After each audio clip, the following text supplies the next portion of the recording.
Bueno, el cáncer que yo tuve, he tenido en realidad dos cánceres. El primero fue un cáncer de tiroides que hizo metástasis ganglionar.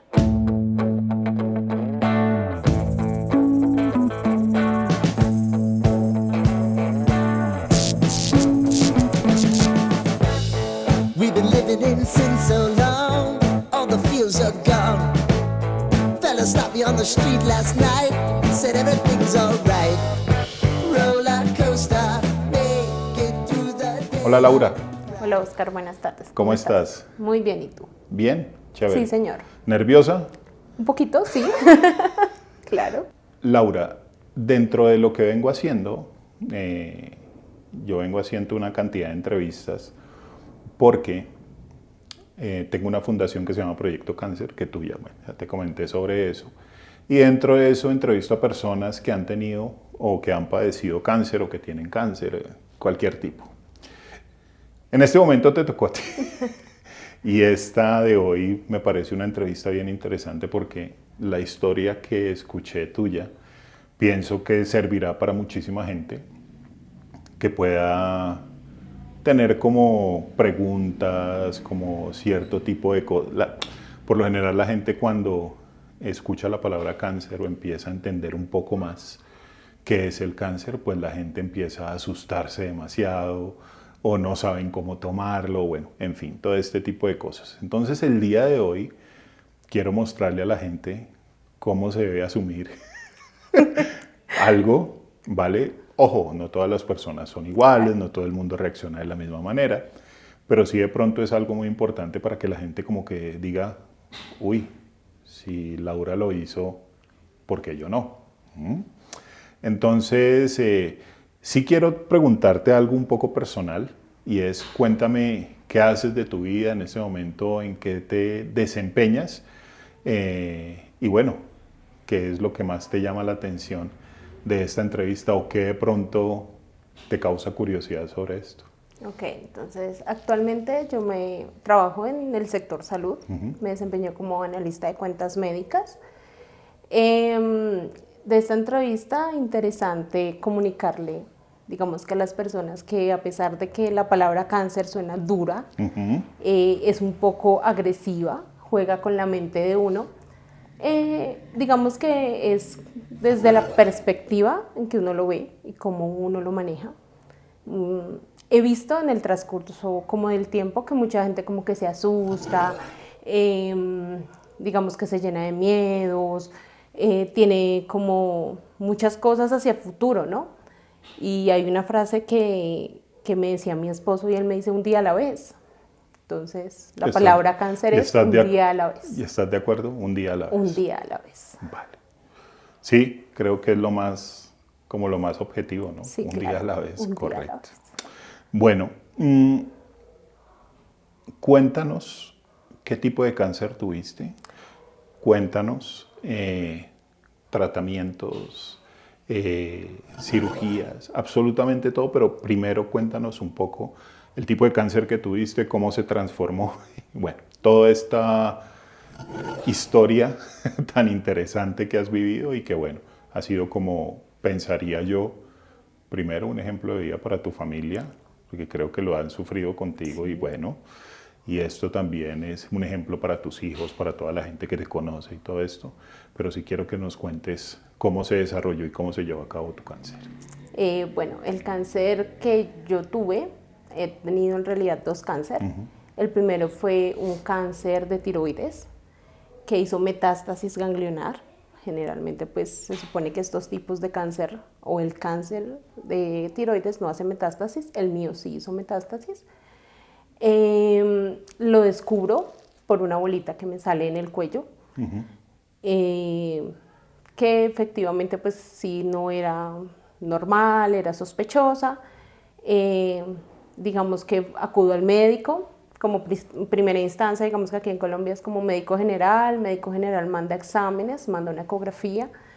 En la ecografía efectivamente pues ya aparecía como la masa, digamos que la tiroides, lo que llaman los médicos con el borde soltando hilo graso, pues ya era muy notorio en la ecografía que efectivamente era un cáncer. De ahí, pues ya obviamente me remiten a cirujano de cuello y cabeza. Tengo una primera cirugía en la cual extraen toda la parte de la tiroides. Una pregunta, Laura, esta bolita cuando te salió, que creo Sale, sale a este lado. Vale, y era como una especie, tú pensaste que era como algo graso, como una cuestión así, como una espinilla muy grande, un barro súper grande. Digamos que cuando yo la sentí, Ok. era como una pelotica de ping-pong. Uy, Totalmente. Entonces no era tan Con- pequeña. No era tan, no. Digamos que con el tiempo creció, o sea, Vale. al tamaño último era una pelotica de ping-pong. Sí. Inicialmente cuando la sentí, te la puedo relacionar como con una piquis de las grandecitas, de las que llamaban El bolón, bolón. el bolón. El bolón, Uy, no, exactamente. entonces era un bolón. Era grande. Sí. Y era dura, no se movía, ¿No te dolía? no me dolía, Vale. no generaba molestias a la movilidad del cuello, no. O sea, podías seguir tu vida Yo sin podía, problema y ahí exactamente. seguía el bolón. Digamos que una de las, puedo llamar yo, ventajas de trabajar en el sector salud es que cuando yo la siento, al otro día voy a trabajar y le digo, Doc, Claro. mira esto. Claro. Y me dice, no es normal, ve al médico. Entonces, eso como que Claro, aceleró como aceleró el tema, pero yo siempre he dicho que cualquier cosa que le salga a uno en el cuerpo que no sea normal, que no sea habitual de ti, pues hay que ir al médico, Hay o que sea, ir al hay médico. que prevenir. Claro, y bien que lo dices porque hay mucha gente que espera muchísimo tiempo o ni siquiera le prestan atención, ¿no? Y como que dicen, eso no pasa nada por ir a molestar y fuera porque aquí la gente lo que dice es, en esa EPS, lo que No acabaste hace de decir al nada. principio, médico general, después exámenes, especialista, entonces les da pereza, no les importa, y ya cuando se dan cuenta, pues es muy tarde. Era grave. Claro. Exactamente, es bueno. De ahí me remiten a cirujano de cuello y cabeza, me hacen primera cirugía. Pero ahí no sabías que tenías cáncer todavía. Digamos que... Iban a ser como la... Bueno, te comento, después de la ecografista fue muy contundente. El día que ella me hace la ecografía, ella me confirma que hay cáncer.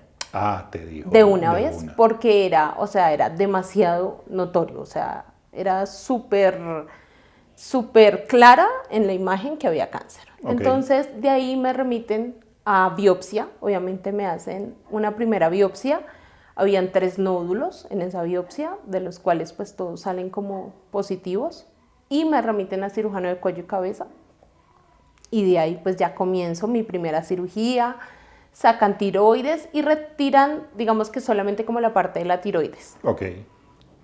A los 15 días, cuando yo voy a mi control postoperatorio, a que me retiren los puntos, resulta que la bolita que estaba en esta área, pues ya era una pelotica de un ping-pong y era más grande. O sea, después de que te retiraron... Después de que me retiraron la tiroides. Ok, empezó Empezó a crecer.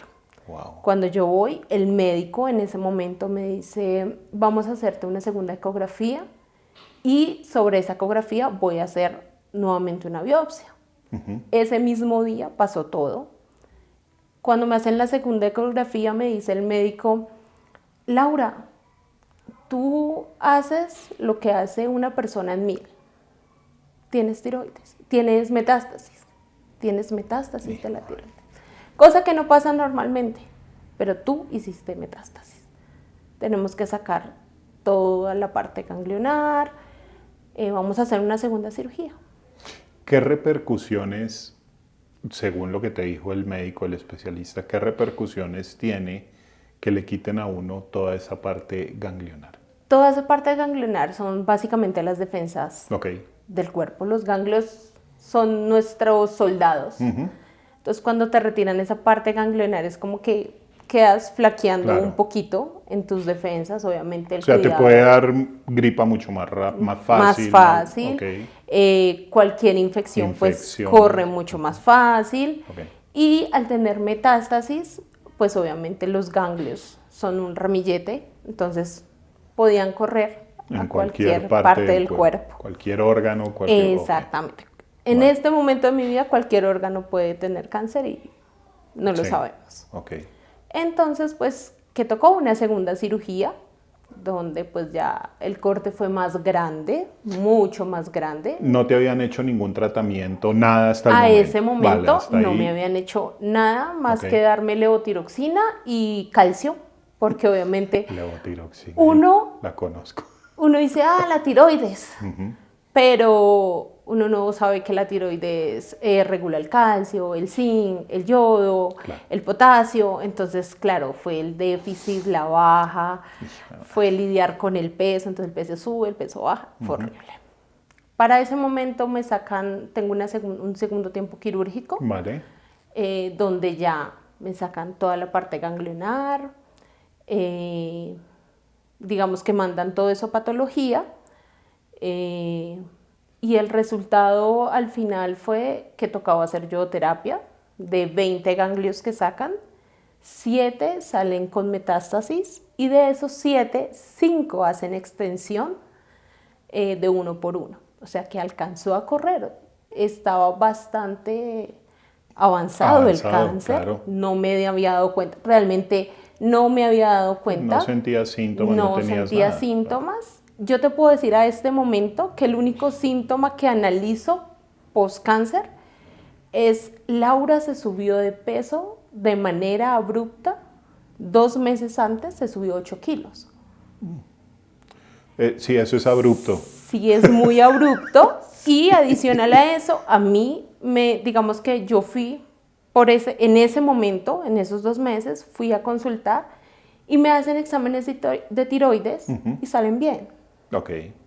O sea, Perfecto, por o sea, mis exámenes no hubiésemos sabido claro, que yo tenía cáncer. sin problema, sí, total. Nunca tomé levotiroxina antes, nunca, o sea, fue así como de golpe. Vale. Eh, ¿Esta yodoterapia en qué consiste? Para mí es bonita, ¿sabes? Sí. Digamos que lo pone a uno a reflexionar. No es un tratamiento tan agresivo como las quimios o como las radios. Simplemente dependiendo de, eso lo hace el médico nuclear, ya el análisis, dependiendo de la extensión, la agresividad, todos los exámenes que te hayan hecho, te meten como en un... Te dan, digamos que la dosis es una pastica, una cápsula, pero es bastante interesante porque te meten como a un cuarto donde toman las radiografías. El médico se hace muy lejos, todo se pone en su protocolo de protección radiológica y simplemente te dicen, cuando te avisemos vas a destapar, vas a levantar la tapa que viene en un envase que es como así de grande, plomado, que parece una cápsula, y tú levantas y eso pesa muchísimo, la tapa donde viene, y sacas un tarrito como de muestra de orina, y ahí viene una cápsula, y tú te la tomas con medio vaso de agua. En ese momento, cuando tú entras y cuando te entran como la cápsula no suena, pero cuando tú destapas, comienzan los monitores o los sensores de radiación a pitar pi, pi, pi, pi, pi, pi, pi, pi, pi. Cuando tú te tomas la pasta, comienza eso, pi, entonces ya eres una persona cargada. Claro. Ya tienes yodo en tu cuerpo. ¿Qué pasa con el yodo? Que es altamente contaminante. Claro. Y puedes transmitir ese yodo a otras personas. Entonces, si tú transmites eso a otras personas, si tú tienes cercanía con otras personas, pues obviamente le vas a hacer daño. Claro. Porque pues vas a tener como una carga de radiación hacia las otras personas. Entonces, ¿qué es? Te tomas la pasta y te vas para un lugar aislado. En mi caso, fueron 5 días aislada para un 7 de velitas, una bendición. No, pues todo el mundo bailando y yo acostada aislada, pero totalmente aislada. A mí no me restringieron ni equipos electrónicos, o sea, yo podía tener como televisor y celular, computador. Hay otros pacientes que por su yodoterapia y la intensidad, si son como 15 días aislados, les restringen todo lo que tenga que ver con computadores, aparatos electrónicos, digamos que el baño es para ti solo, la comida pues es tu plato, se siente súper COVID, decía yo, no me aislaron en COVID y sí me aíslan con esto. Y ya, ahí acabamos, luego le hacen a uno como un rastreo de metástasis, Cuando terminas todo, apenas terminas el proceso de la yodoterapia, vas, te hacen un rastreo de metástasis y bueno, en una maquinita como cuando le hacen a uno los TAC, que lo meten a uno como en una maquinita, ahí le hacen el rastreo que dura como media hora y ya de ahí te dicen, ¿estás limpia o no estás limpia? Si el yodo se anexa a algún ganglio que esté contaminado, sale en el rastreo de metástasis. Si no, pues ya uno queda limpio y sigue sus controles normales. Con controles y esto, ok. Los primeros 3 meses vuelves a control, luego ya cada 6 meses, luego cada año, hasta que completa los 5 años.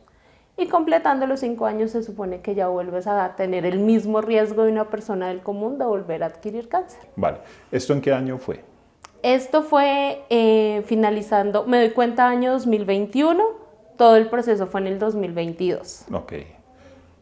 ¿Saliste limpia? Limpia, totalmente Perfecto. limpia, perfecta, ya se supone que pueda seguir con mi vida normal. Ok, esperando que llegaran esos 5 años y normal. Exactamente, con mis Vale. controles, con mi endocrinólogo de cabecera, normal. Mi vida normal. Ajá. ¿Y qué pasó? ¿Y qué pasó? Que a Laura le da en el año 2024. Ah, o sea, fueron 2 años en que tú estabas como Tranquila. Tranquila. Ok. Obviamente sin no descuidarme en ese proceso. Pues yo tengo ovario poliquístico, entonces también comienza el ginecólogo como a analizar. Tuve un quiste en un seno, entonces pues también todo el mundo Claro. a correr, Laura, que las ecografías, pero digamos que... Claro, te conviertes de súper alto riesgo para todo. Exactamente. Claro. Entonces yo no le digo súper alto riesgo porque suena como, uy, entonces yo le digo, me convertí en cliente VIP preferencial de mi EPS. Entonces, había ginecólogo, había de todo, entonces me la pasaba digamos, de que de médico en médico, entonces que una semana me veía el ginecólogo, otra semana me veía el mastólogo, a la otra semana entonces ya me volví a ver el de cuello y cabeza y así. Hijo de madre, todo el tiempo. Bueno, a ver, fueron 2 años en que realmente, sí, hay controles, hay muchas cosas, pero estabas tranquila, estabas serena. Totalmente. Al segundo año, ¿qué pasó? ¿Qué llegó en ese momento? En el 2024 ¿24 sería? ¿O 24, en el 2024 me sale un lunar en la palma de la mano. Ok. Que cuando yo lo vi, dije, era chiquitico, dije yo, bueno, es un lunar, no hay problema. Pero... Podemos ver...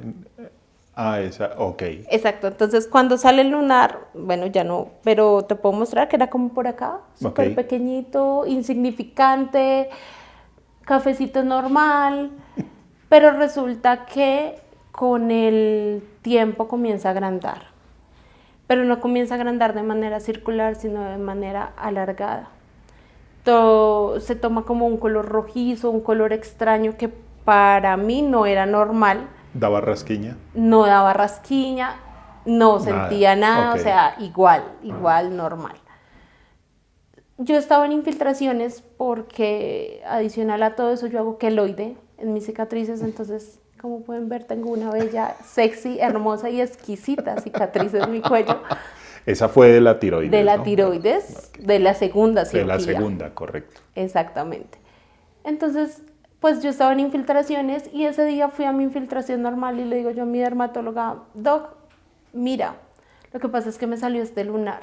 Y ella lo mira con el aparatico ese especializado que tienen y me dice, Laura, hagamos una cosa, ¿tienes tiempo? Y yo, exacto, tú eres de las que solamente... yo ya sabía. No, ¿y por qué siempre pasa eso? Yo me imagino que es la manera como, yo pienso que ahí dicen más que diciéndole a uno, oiga, venga, está mal. Sí, realmente, pero mira que ella me da un aliciente, no, puede que no sea nada. Se puede que no sea nada, yo digo, no, sí, eso no, bueno. Y me dice, voy a hacerte biopsia de una vez. Ok. De una vez, he corrido con suerte de que todo lo mío digamos que me he topado con muchos pacientes que dicen, es que me ha tocado poner tutela de demanda. No, todo lo mío ha sido medianamente rápido. Me hace biopsia, espero 1 hora en la sala, me hace biopsia y me dice 15 días, en 15 días miramos los resultados.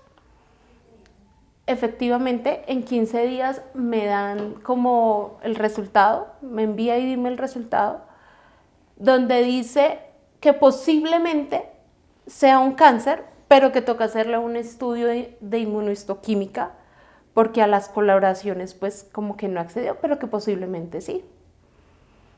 Yo voy... Espérate. Posiblemente. ¿Y tú cómo asumes eso? Tú después, después de lo que te dio el tema de tiroides, después de que ya habías tenido cáncer, ¿tú dijiste, te dio más miedo o tal vez dijiste, es una consecuencia normal de lo que me dio, o cómo lo asumiste tú? Porque uno puede ser muy fuerte, ¿no? Externamente, pero interiormente, ¿cómo llevaste el tema? Yo te voy a decir que ese posiblemente para mí era un sí.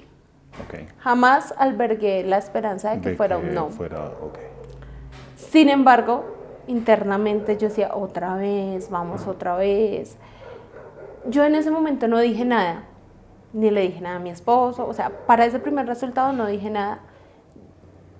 Coincidencialmente yo tenía cita con la doctora nuevamente para mis infiltraciones, le llevo el resultado y ella me dice, te voy a dar la orden para que la radiques ahí, dime, y le hagamos el estudio de inmunohistoquímica. Mira, te voy a ser sincera, Oscar, yo duré 1 semana sin ir ahí, dime. Yo dije, yo no voy a llevar esa orden, eso es un sí. Duré 1 semana sin hacer el trámite. Ok, pero ¿sí era miedo? Era miedo, ¿Sí? Totalmente. Yo te soy sincera, o sea, ya cuando uno ha tenido un primer cáncer, uno dice, este no fue el segundo será el vencido, o sea, a uno le da angustia, ¿no? Claro. Porque el tema del cáncer se asocia a muerte. Siempre. Uno tiene Siempre, ese, ¿no? Todo el ese mundo. pensamiento Sí, de cáncer todo el igual a tiempo. muerte. Y no, o sea, yo lo tomo como cáncer igual a nueva oportunidad, nueva forma de ver la vida, ¿no? Nueva forma de aprovechar lo que tenemos. Claro.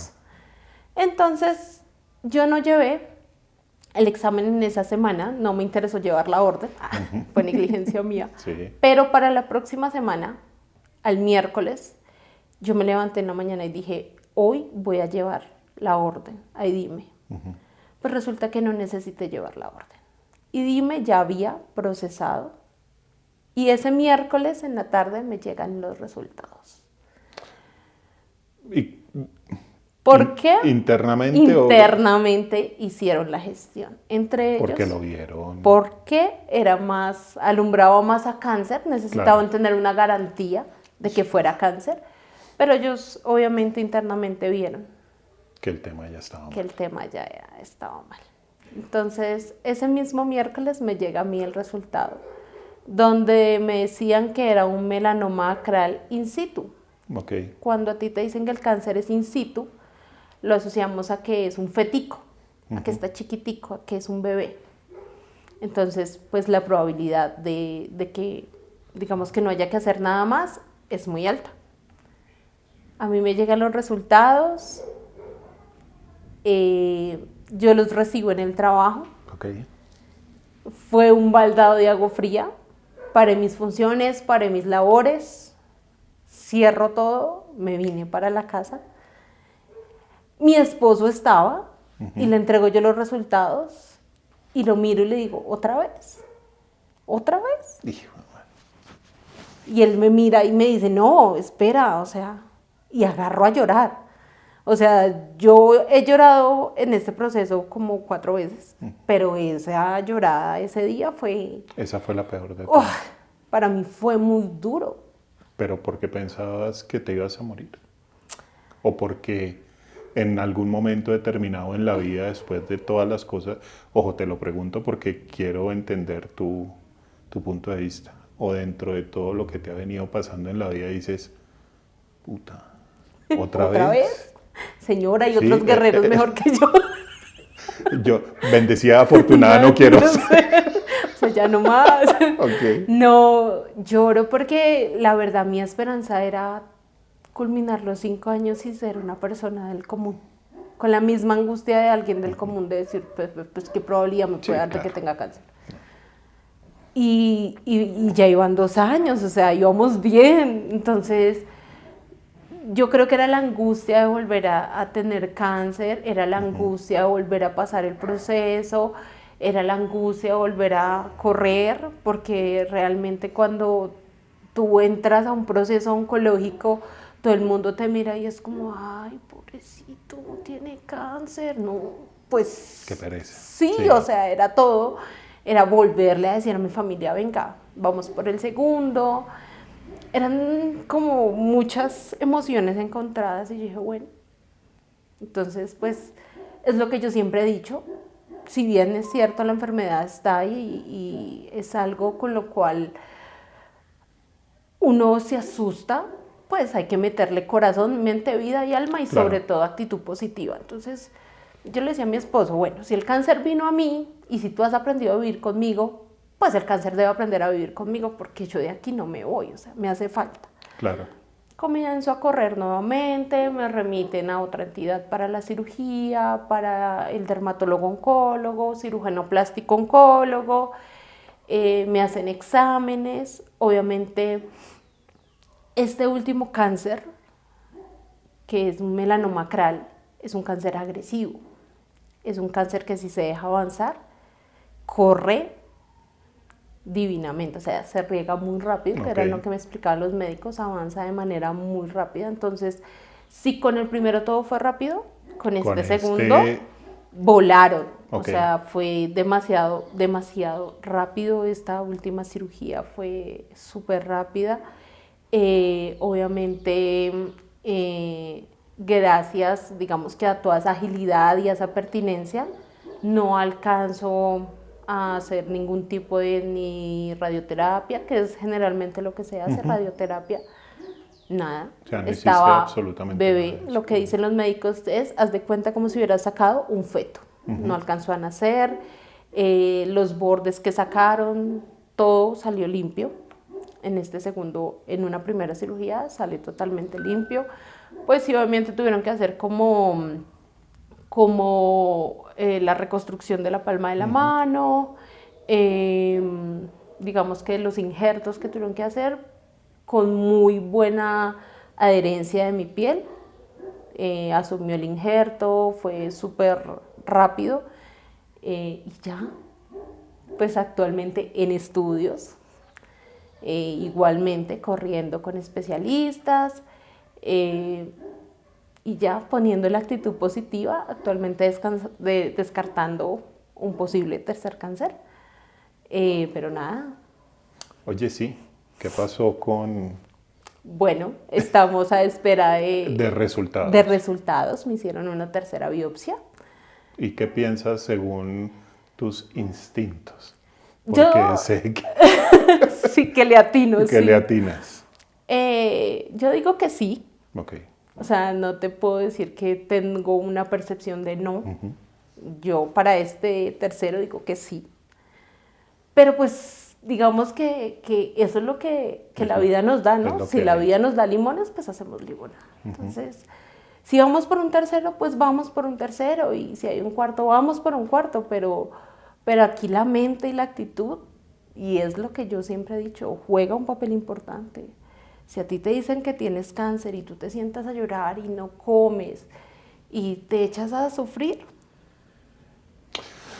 Yo lo que considero, Laura, es que tú has actuado rápidamente, ¿no? Sí. Creería yo que eso, creo que es el éxito de controlar el cáncer, que no avance de cierta manera, o bueno, el éxito es ese, hey, sentí algo, o uy, vieron algo, hagámosle rápido, hagámosle de una vez, no quedémonos con esto. Vamos. Pienso que eso es lo que ha sido el éxito en tu caso. Bueno, no. Siempre creo que has tenido razón con lo que has pensado que puede suceder y con lo que dices ahora de este último, bueno, pues esperemos igual que sea lo mejor, ¿no? Porque pues, pero quiero hacerte unas preguntas y tú me respondes así, sí o no, y me das tu apreciación así muy corta. Dale. ¿Crees que la gente, las personas, cuando le dicen a uno, ay, pobrecito, ay, qué embarrada, uy, ¿tú crees que las personas piensan siempre, ah, eso se va a morir? ¿Piensas que sí? Uno cree, es que es lo que te digo, la palabra cáncer igual a muerte, ¿no? Claro. Entonces uno dice, uy, cáncer, pobrecito. Sí, como que la gente dice, ay, pobrecito. Sí, es como la apreciación, ah, este se va a morir. Pero no. ¿Te molesta? Me molesta, la muerte hace parte de la vida. No, no me refiero a eso. A que piensen. Que piensen que te vas a morir, que tal vez no tengas posibilidad, No. o que la gente tal vez es insensible. No, sabes que creo que es un tema de que la gente no sabe cómo actuar, ¿no? No sabe cómo abordar ese tema. La gente dice, o sea, ¿qué más le digo? Es como cuando a ti se te muere un familiar y tú le dices, ay, mi más sentido pésame, pero sí, pero no, o sea, es como igual, ¿no? No sabes qué decir ni qué apreciar. Entonces la gente lo hace es como en un sentido de apoyo, como no, pues pobrecito, como por decir, o hacerle entender a uno fresco, todo va a estar bien. O sea, que crees que tal vez debería existir para los familiares de los pacientes con cáncer un acompañamiento psicológico para que puedan afrontar Yo la enfermedad.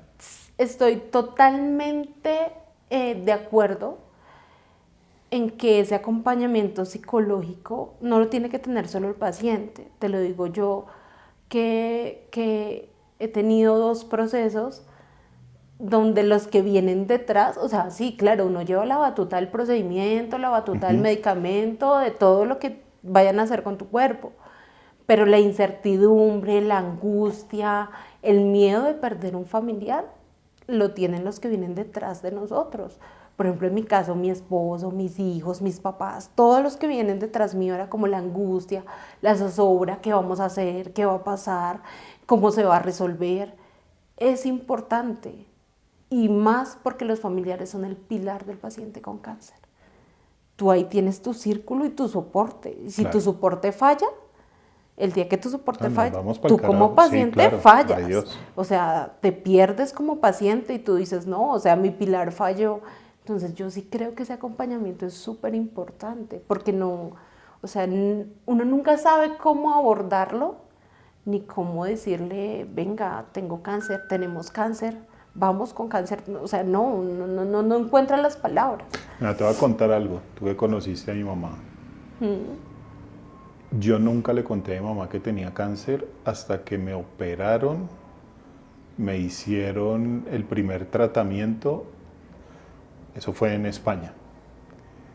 Y yo decidí Voluntad propia. porque así soy yo. Porque así me Porque hicieron. no me importa muy poco lo que piensen los demás. Yo decidí asumirlo solo. Y estando allá lo asumí solo, y la única persona que lo sabía, afortunadamente, que también tú la conoces perfectamente, que nos acompaña el día de hoy, con un gato ahí que lo está consintiendo. Yo pienso que la mayor fortaleza fue de parte de ella, porque ella sí fue muy cruda siempre conmigo. Cruda de la mejor manera. De la mejor manera. Ella siempre, ¿tienes cáncer? Ella siempre lo supo. Yo era el que pensaba, no, o de pronto Tenías sí, una o tal. esperanza. Sí. Sí, porque yo había sufrido bueno, te conté que yo tuve cáncer de vejiga, entonces yo siempre había sufrido de cálculos en los riñones, entonces, digamos, un tema de sangrado para mí no era como anormal. Ojo, nunca había sangrado, o tal vez sí lo había hecho, pero fue cuando salieron los cálculos, entonces yo dije, no, normal. Y cuando a mí me hicieron el último examen aquí en Colombia antes de irme para Europa, lo que salió en los exámenes es que tenía 2 cálculos en el riñón izquierdo, pequeños, pero el sangrado mío era terrible. Y ya al final, antes de la operación, era una vaina que eso parecía vino de consagrar, o sea, era terrible. Sí, demasiado. Pero la clave fue Actuar rápido. Actuar Eso rápido. fue lo que realmente me salvó. Pero ¿a qué voy? Si yo no hubiera tenido el acompañamiento de la negra, yo creo que para mí hubiera sido muchísimo más difícil, ¿vale? A eso voy. Que si bien me gusta asumir las cosas y, ay, eso me autoflagelo y No, yo uno necesita Claro. porras. Uno Y necesita creo que porras. eso fue algo que me salvó a mí mentalmente y como para asumir las cosas de una mejor manera. Entonces, ella no necesitó acompañamiento psicológico, Ella era creería mi yo. psicóloga. Sí, ella no. Ella lo asume siempre, pues, ella es odontóloga, entonces ella tiene los médicos y los odontólogos son, sí, sádicos, entonces ellos saben cómo, te estimo, ellos saben cómo es la vuelta y lo asumen de una manera, pues, como debe ser, o la vida o la muerte, o se salva o no se salva, o vamos a hacer esto para que funcione de otra manera. Mira Y- que, perdóname, te interrumpo, te voy a Claro. decir algo. En ese momento que a mí me diagnostican mi primer cáncer, mi papá no estaba en Colombia, Vale. mi papá estaba en España. Y pensé exactamente igual que tú. Yo tenía a mi esposo y le dije, amor, no les voy a decir nada. Vamos a hacer esto solos y que sea lo que tenga que ser. Y él me dice, mi amor, ¿tú me vas a dejar esa responsabilidad a mí? Y yo, ¿cómo así? Si a ti te pasa Claro. algo, ¿yo cómo le voy a decir a tus papás que tú estabas enferma y que no les quisiste decir? Claro. Él fue en ese momento la voz de mi conciencia. Yo dije, bueno, pues sí, ya tocó.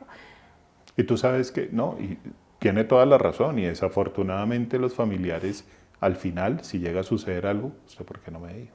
Sí, Y lo van a odiar toda la Toda vida, la porque vida. así es. sí. Porque así son las personas, así somos las personas. Sí. Entonces, como que intentamos buscar una cantidad de respuestas donde no las hay. Fue decisión de esa persona, fue decisión mía. Con esto en mente, voy con mi siguiente pregunta. ¿Tú crees que tus hijos son tan fuertes para entender lo que has tenido que padecer durante todos estos años? Qué pregunta tan dura, tan fuertes. Han sido un gran acompañamiento, ¿no? Y han sido una fortaleza. No te voy a negar que en momentos dije yo, no más. Sí, Pero yo creo que son lo suficientemente fuertes y maduros para entender que la mamá tuvo cáncer, que ha tenido que luchar, que la han visto adolorida, incapacitada, impedida, cosa que generalmente no había pasado, ¿no? Ellos siempre habían visto una mamá fuerte, Superactiva, luchadora, todo. activa, y de un momento a otro ven una mamá que en su primera cirugía se queda sin voz y que no les puede hablar. Que en su segunda cirugía tiene un tubo que salía con un dren, porque tenían que drenarle todo lo que había quedado por dentro, y que entonces era el tubo colgando, era la mamá que no se podía bañar, era la mamá que te necesitaba, y en su tercera cirugía una mamá con un brazo y una mano totalmente inmovilizada, vendada, que necesitaba ayuda para todo. Han logrado entender que la vida es frágil, han logrado entender que hay enfermedades que no avisan, simplemente llegan, y también han logrado entender que tienen que ponerle el pecho a lo que venga. Los has preparado. Los he totalmente preparado. Es más, ellos en mi segunda cirugía me preguntaban día tras día si yo me iba a morir. Creo que tenían la muerte muy marcada. A lo cual les contesté, mi amor, yo no sé si me voy a morir o no. Esa garantía no es mía. Lo que sí les puedo decir es que pase lo que pase, su mamá va a estar con ustedes siempre. Claro. Y si hay algo que tengo certeza y se los dije, yo a mis enfermedades he aprendido a reírme de todo lo que me pasa en la vida. Sí, eso lo tengo claro. Y si algo les dije yo, pero yo tengo la certeza de que ustedes solos, o que yo me muera en ese momento, creería que no, porque no hay quien les pegue. Ellos se reían y me decían, mi mamá. Y no hay quien los ame más que yo. Entonces, no creería. Aparte, su papá necesita la redención de sus pecados y esa soy yo. Entonces... Eso creo que es súper importante. Sí. Y te lo pregunto porque alguien me preguntó alguna vez, mamá, que cómo hacía ella, ¿no? Porque, o sea, no contigo, sino ella me preguntaba, tú tuviste eso, si a mí me diera, ¿cómo haría yo con...? No, no podría, porque es lo primero. No, yo no puedo, yo no podría asumir esto. Yo creo que las mamás son tan inteligentes que ellas en un momento determinado saben cómo gestionar este tipo de cosas y que los tigrillos aprendan a ser mucho más fuertes y que se acostumbren al hecho que puedo faltar. Puedo faltar. Es eso, ¿no? Básicamente. Realmente sí. Cuando yo tengo mi primer cáncer, mi hijo, el mayor, tenía 7, Vale. el menor tenía 4. La gente me decía, ¿les vas a decir? Totalmente. Claro. Totalmente. Hacen parte de mi núcleo familiar y tienen que saber qué está pasando. Están pequeños, pero entienden. Están pequeños, pero son inteligentes. Obviamente les dice uno con otro tipo de palabras, pero les tiene uno que hablar y los tiene uno que preparar para lo que venga. O sea, es tan importante hacerlos independientes y que sobrevivan a, digamos que una vida de una u otra manera un poco dura y cruda, pero sí, o sea... Igual ellos cuando lo asumieron y... Totalmente, y vamos totalmente, a apoyarte. sí, y les dije, van a haber momentos en los que probablemente mamá vaya a estar cansada, no vaya a querer ni siquiera hablar, y es totalmente respetable, como van a haber momentos en que la mamá va a estar bien. Van a haber, para la yodoterapia los preparamos muchísimo porque no iba a estar con ellos 5 días.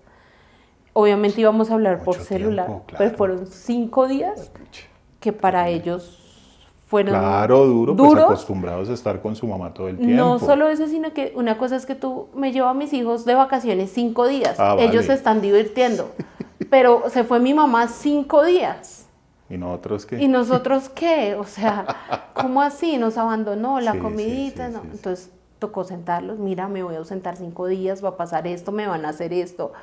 Yo les expliqué con lujo de detalles todo lo que me iban a hacer, cada proceso de las cirugías también se los expliqué con lujo de detalles antes de que me lo hicieran. Claro, tuvieron todo súper claro todo el panorama completo. Exactamente, ¿para qué? Precisamente para que no fuera tan traumático para ellos. Y sin embargo, así, por ejemplo, en mi segunda cirugía, ellos procuraban no verme cuando yo tuve el dren en el cuello. Procuraban no verme. Les daba como... mucho impacto. Sí, claro. Era angustiante ver que a tu mamá le tuvieran un tubo de aquí hasta No, aquí. y que el color no es chévere de lo que sale ahí, ¿no? El aguasangre no se ve tan llamativo, no Sí, es tan correcto. divertido, diría mi hijo el menor. Y con la mano fue igual. Y es la hora que nos dejan tocar de esta mano. De esa manera. Bueno, yo me imagino que No han sí, podido. sí, después ya tendrán más curiosidad o bueno, lo que sea, pero sí, es de tiempo. De tiempo. Mira, te cuento, es que me acordé, mi hijo mayor cuando supo, lo primero que me dijo fue, ¿y te quitaron las huevas, papá? Y yo, ¿Qué tiene que ver? yo apenas que... Y yo, no. es vejiga, es distinto. distinto. Ah, bueno, no. Y yo, y Juanito, es un personaje. Y Santiago, el menor, lo único que hizo fue, Ay, ¿dolió? Y yo, sí. Ya, o sea, pero es porque son distintos, ya son más grandes, son muchas Claro. cosas. Y el mayor, Juanito, es más como el parcero, ¿no? Entonces... se habla con libertad. con libertad, distinta. claro. Entonces, eso es que yo hasta todavía me acuerdo y digo, chino, marica. ¿Por qué es la dice manera, eso? Sí, pero es la manera de asumirlo y eso está perfecto. Bueno, Laura, yo viendo todo el camino que has venido recorriendo desde que lo tuviste la primera vez, desde que se transformó, que te hicieron absolutamente todo eso. Eso de la yodoterapia, en todas las entrevistas que he hecho, nunca había escuchado lo de la yodoterapia increíble, o sea, Sí. es increíble realmente. Voy a investigar más sobre eso porque me parece bien interesante. Pero ya que has recorrido todo este camino, que ya has venido pasando por una serie de hechos que no puedo decir que han sido catastróficos en tu vida porque afortunadamente tienes esa fortaleza y creo que eso no lo tienen todas las personas. Enseñanzas para los que puedan ver este video, dame 3, que tú digas, aprendí esto así, muy corto, aprendí esto, aprendí esto, aprendí esto. La primera es, nada es normal en tu cuerpo. Tu cuerpo habla. Vale, No normalices nada. Ah, que eso es un grano chiquito, que eso no, nada es normal en la jugada. en la jugada. Ok. La mejor manera de prevenir es esa. Nada es normal. La segunda, te podría decir que un día a la vez, suavecito, O sea, despacito, vive el presente, papi. totalmente. Sencillo. El futuro es algo incierto. Sí, no sabemos qué va a pasar, es correcto. Y la tercera, el control sobre la mente. Es muy importante para cualquier situación, no solamente para una persona que pasa por cáncer, sino para cualquier situación. Tu mente tiene el poder de jugar malas pasadas y generalmente uno se imagina una cantidad de cosas que nunca pasan. O sea, uno se hace tremendo show y era algo así de chiquito. Entonces, no, un día a la vez. Te lo digo porque a mí, cuando me dijeron que me tenían que hacer tratamiento después de la segunda cirugía de tiroides, yo me imaginaba calva, me imaginaba sin pelo, me imaginaba... Creo que ese es el susto de las personas que han pasado por cáncer, ¿no? Ay, que sin pelo, que calva, que fea, que acabada, que delgada, que en los huesos. Nunca tuve nada de eso. Entonces yo le decía a mi esposa, no, pues cualquier cosa yo me pongo un poco de pelucas y me llamo la tía Pelucas.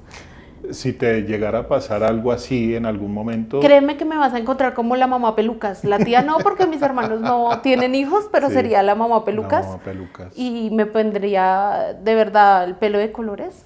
Sería una cosa, hoy en día ya lo tomo como, ¿qué podemos hacer? O sea, ¿hay alguna otra alternativa? No, listo. Entonces vamos para adelante. Para adelante es para allá, entonces lo tomamos de la mejor manera, de la manera más suave. Nos reímos si hay que reír, lloramos si hay que llorar, porque es totalmente válido llorar, sentir, Claro. asumir, y ya. Y seguimos, y echamos ganas, y lo que tenga que pasar, que pase. Por lo que veo, los médicos que te tocaron a ti, oncólogos y todo eso, Un hicieron sol. una excelente labor, ¿no? Excelente. Y creo que vale la pena agradecer, diría yo. Totalmente. En mi primer sesión, todo el tema lo viví con San José Centro. Ok, excelente. Desde mi cirujano en adelante, el endocrinólogo, enfermeras, o sea, yo te puedo decir, la mejor atención, fueron un sol conmigo. Es más, te voy a decir que en mi segunda cirugía, cuando a mí me quitan todo y me dejan el dren para salir, yo me veo al espejo y me metí una llorada, porque parecía un monstruo, o sea, era una cicatriz desde aquí atrás hasta aquí adelante, con un tubo y todo lo que tenía. Entonces yo me meto una llorada y me coge un enfermero y me dice, tranquila, todo va a estar bien, eso no te va a quedar así, y tú eres muy buena, vas a mejorar.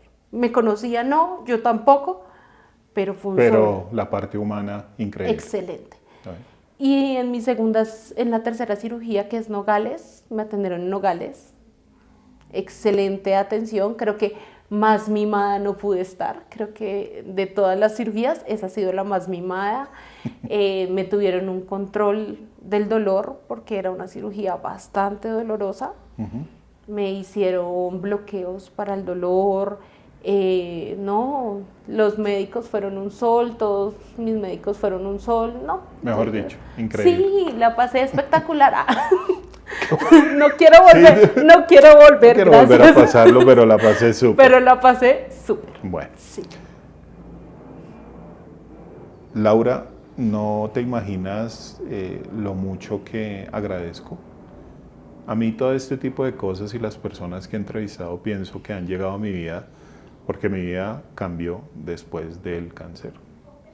Y pienso que todas las personas que llegan a mi vida para este tipo de entrevistas, para lo que sea, llegan por un motivo.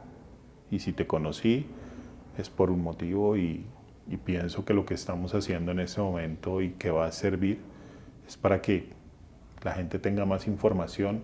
Muchísimas veces no tenemos la suficiente información. Sí, sabemos que un cáncer puede ser algo muy malo, pero no tenemos información sobre el tipo de cáncer exacto, qué debo hacer o cómo debo actuar o de qué manera puedo solicitar. Bueno, en fin, agradezco mucho que nos des esta entrevista y obviamente este testimonio que le va a servir a muchísima gente. Espero que sea la última vez, no que te entrevistes, sino que la próxima vez que entrevistemos o que esté en una entrevista con Laura sea para contarme cosas totalmente diferentes. Pero agradezco mucho este tiempo que das y quiero que des un consejo final para todos los que nos están viendo. Algo muy rápido para que la gente diga, listo, vamos a hacerlo. Un consejo final. No, primero gracias a ti. Digamos que esta es una forma de ayudarle a mucha gente, ¿no? Hay gente que dice cáncer igual a muerte y se destruye. No hay necesidad de destruirse. Y un consejo en general, o sea, te podría dar 2 cositas cortas. Sí. Disfrutemos al máximo los momentos. La vida es un poco dura, pero nos da muchas cosas buenas, muchas, que muchas veces no vemos por el día a día, porque somos adultos responsables y nos dio por crecer, y esas cosas que a uno le da por crecer y mantenerse. Y uno no valora esos momentos chiquiticos, esa risa, la familia, uno dice, ay, es que qué estrés, que no. Hay que valorar un poquito. Y yo siempre lo he dicho, nada es normal en el cuerpo. Tu cuerpo habla. Hay que parar, hay que escuchar y no hay que normalizar. Prestar atención. Prestar atención, o sea, por más insignificante, si tú pagas EPS o si eres beneficiario o si eres subsidiado, los médicos están hechos para atendernos. Sin importar que el sistema de salud está o que no está, o qué hacen o qué no hacen, los médicos tienen esa destreza para asimilar cuándo es bueno y cuándo no. Vale. Y para eso creo que se prepararon los médicos, ¿no? Es correcto. Entonces, vamos a utilizar nuestro sistema de Usémoslo, es lo que hay que hacer. Ese es si lo pagamos, lo usamos. Usémoslo. Laura, muchas gracias. Gracias a ti, Oscar. Muchísimas gracias por esta oportunidad. Larga vida. Igualmente. Gracias.